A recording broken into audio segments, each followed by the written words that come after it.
आप हमें बताइए कि हेयर ट्रांसप्लांट में आप कैसे प्रोसीजर क्या है इसका? जैसा कि मैंने आपको बताया कि पिछले क्वेश्चन में कि हेयर ट्रांसप्लांट बहुत ही सेफ प्रोसीजर है। हाँ, अब मैं आपको इसकी डिटेल्स बताता हूँ। हाँ, कि हेयर ट्रांसप्लांट जब हमारे पास पेशेंट आता है हेयर ट्रांसप्लांट के लिए तो हम उसको कैसे एनालाइज करते हैं, हाँ, कैसे करते हैं। हमारे पास पहले पेशेंट आया, हम उसको पहले कंसल्ट करते हैं। हाँ, कंसल्ट करके उसका बैडनेस का पैटर्न देखते हैं, कितना बैडनेस का पैटर्न है। जो मेल्स का पैटर्न है वो नॉर्मल पैटर्न होता है, हाँ, उसके हिसाब से हम उसको असेस करते हैं जी। कि ग्रेड 1 से लेकर ग्रेड 7 तक कौन सा पैटर्न है उसका। उसके हिसाब से हम उसको डोनर एरिया एनालाइज करते हैं। डोनर एरिया में कितने फॉलिकल्स हैं, कितने सिंगल फॉलिकल हैं, कितने डबल हैं, वो सब चीज एनालाइज करके और उसी हिसाब से हम उसकी प्लानिंग करते हैं। प्लानिंग में क्या हम उसको कंसल्ट करते हैं। कंसल्ट उसको बताते हैं कि भाई आपका इतने ग्राफ्स आपके हम यहाँ पे लगाएंगे, इतने यहाँ लगाएंगे, इतने क्राउन में लगाएंगे। अगर पूरा एरिया ग्रेड 7 है, अगर फ्रंट का एरिया है तो हम उसी हिसाब से उसको प्लान करते हैं।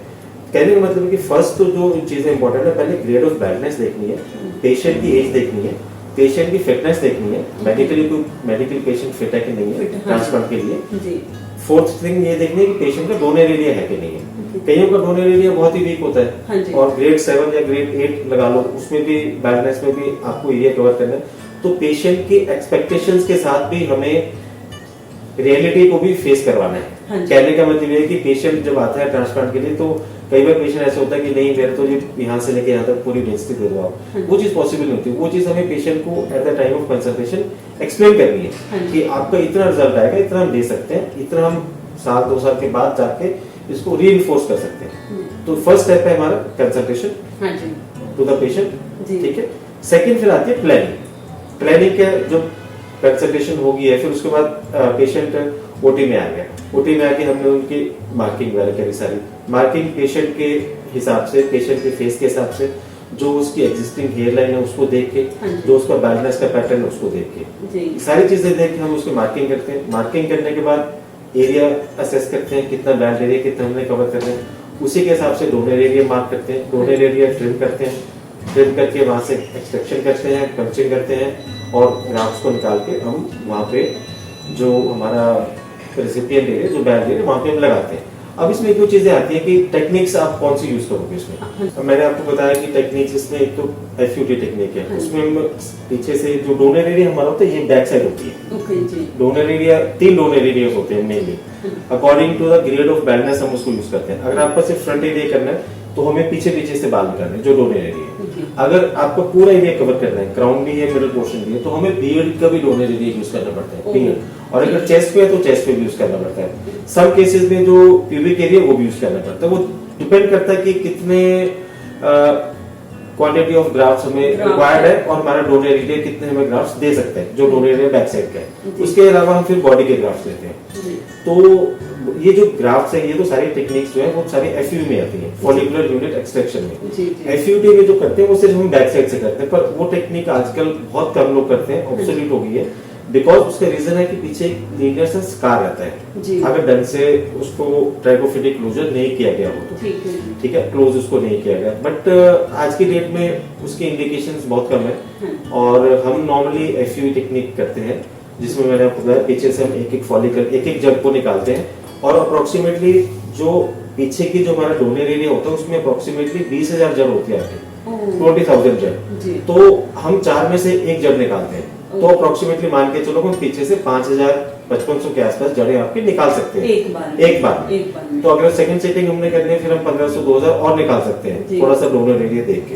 तो कहने का ये मतलब है कि 5 या 5,500 जड़ें पीछे से आ सकती हैं without damaging the donor area, right.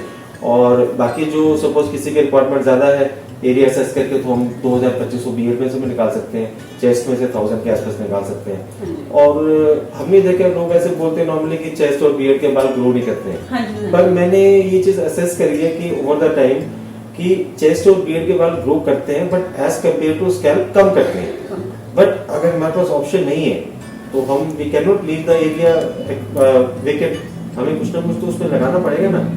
तो हम वो चेस्ट और बियर्ड के बाल लगा के कवर करते हैं। और नॉर्मली हमने देखा है कि पीपल आर सेटिस्फाइड कि ग्रोथ उनके बाल उनके ग्रो करते हैं। ओवर द टाइम ग्रोथ थोड़ी स्लो होती है, but over the time scalp में आने के बाद वो कैच कर लेते हैं। बहुत सारे लोगों के बाल बैक साइड पे कम होते हैं, पतले होते हैं बाल, तो उनको आप कैसे एनालाइज करते हैं, लेकिन उनका एरिया बहुत ज्यादा है, तो वो आप कैसे कवर करोगे? देखो, अगर तो एरिया, अगर डोनर एरिया बहुत ज्यादा कम है, सारे सिंगल फॉलिकल हाँ है जी। और एरिया कवर करने वाला बहुत है, फिर हम ऐसे केसेस में 2 बार में ट्रांसफर करते हैं। ओके। 2 बार का मतलब होता है हम फर्स्ट टाइम में उनका फ्रंट पोर्शन कवर करेंगे, ये 4 फिंगर के आसपास। उसमें क्या रहेगा कि जितने भी बैक साइड से ग्राफ्ट निकलेंगे, 3000-3500 ग्राफ्ट, 4000 जितने भी निकलेंगे, वो हम इतने एरिया में लगाएंगे।